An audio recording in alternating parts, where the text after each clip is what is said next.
ও আচ্ছা আচ্ছা। তা বর্তমানে কৃষকের যে অবস্থা, এই চাষবাস করে কি পোষে?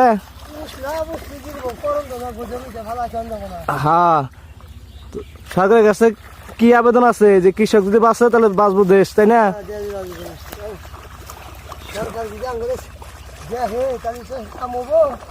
সরকার সুবিধা দেয় না?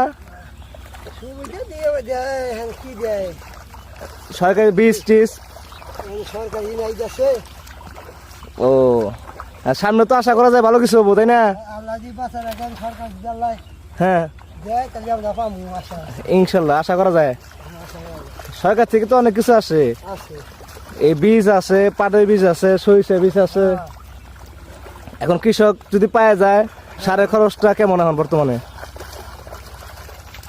সারের দাম কেমন?